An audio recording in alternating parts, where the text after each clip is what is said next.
Welcome everyone to the international mentoring community via mentorpractices.com. Today, Doug and I are going to share with you what we call the I believe, I suppose statements, ideas, insights. And what we're doing is, in a way, answering questions that others have of us around what we believe is to be true and useful. And then ask ourselves, I suppose that means, and that way extend and expand that I believe statement. We thought that this would be a really great way to capture some frequently asked questions in a format that might be a little bit different than the dry, well, here's the answer to the question. We thought what we do is just share it via the video. And what we're going to do is set these up, and over time we'll keep adding, whether you ask us questions or we find ways in which to create our own I believe, I suppose statement. So let's get started. Doug, you have a I believe, I suppose to share? I sure do. So for me, it goes back to a lot of the work that I've been doing with organizations to bolster their strategic planning process. And what I've found that's actually quite interesting is that a lot of them are now adopting workplace mentoring initiatives in order to be able to provide a means. And probably one of my lived experiences is an association that has gone and implemented a mentoring program for the benefit of its members, because they want to be able to provide them with the tools and things that they need in order to be able to grow, learn and grow within the association, but more importantly, or just as importantly, that they are in a position where they can share that learning with others, and it's others from a global perspective. So when I think of it, is the aspect of, it makes logical sense to me that mentoring is a part of the strategic planning process in organizations, simply because it's all part of that learning and development process. So I suppose that if an organization is seeking ways to better allocate time, effort, and money from a strategic perspective, then mentoring as a movement is one of those important educational approaches that's actually required in the organizations that I've supported, who have embraced the strategic initiatives of mentoring within the organization. Those are the organizations that have more engaged employees, and that mentoring as a whole is seen as being a way for employees to learn and grow personally and professionally. And that's the outcome that we're looking for in most of those cases.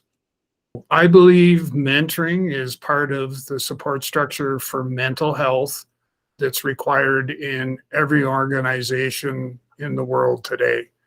And the main reason for that is that it supports the employees, and it actually creates that safe place for everyone to be able to, number one, share their story as far as whereabouts they are with their struggle in dealing with mental health and mental health issues. So it's really important that that support structure is actually in place, and it's a way for us to take potentially productive employees who are struggling with mental health challenges and help them to become more productive once again. And I've seen, in lots of organizations, including entrepreneurs that are struggling today, and that if they would have had the support structure in place, it would have demonstrated that they were a valued component of the organization, and that they wanted to be able to help them on their healing journey. I suppose that when I look back at why we would want to do this, the support that's needed and the demonstrated caring and compassion actually creates that safe environment that we're so interested in being able to provide, and that we're able to use mentoring as a tool to be able to make that happen.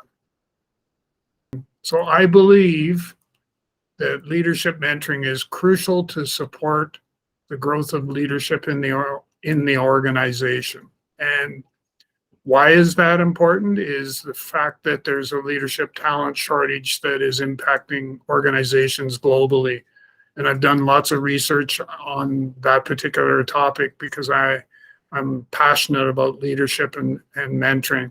Leadership mentoring positions organizations for the future, and I work with a number of organizations where we actually do just that, is we are mentoring the leaders at all levels within the organization with the idea in mind of creating that positive work culture and fostering engagement at all levels within the organization. And it's a proactive way of leveraging lived experience, so especially through the mentoring process and being able to deal with that. And it can also provide a means to leverage the elders in the organization to be able to share their wisdom and knowledge and to make the workplace a better place to be. I suppose that of the organizations that I've worked with that have embraced leadership mentoring, I've seen a more positive work culture.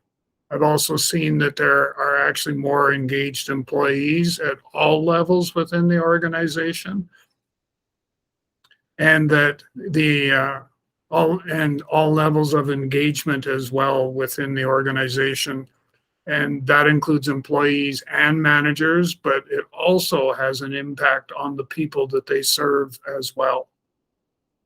Insights that we're sharing with you that are in this video, one of the things I want to remind dear mentors is that if you can think through this format, it is actually a great way to be able to bring the insights, the ideas, the interpretations, the investigations, the inquiries with the mentee. And more so is if you can get the mentee to start working with this, I believe, I suppose, then it opens up that deeper, richer communication between you that gives you that collaborative conversations that extends and expands the mentoring arrangement and connection. So I would encourage you to find ways in which to bring this or something similar into your conversations. So with that, we'll be doing more of these. If you have questions that we can frame up as I believe, I suppose, we'll be certain to shoot a video and bring it forward. Again, these are being used for frequently asked questions and sometimes to be put around the website in sporadic areas. So with that, take care.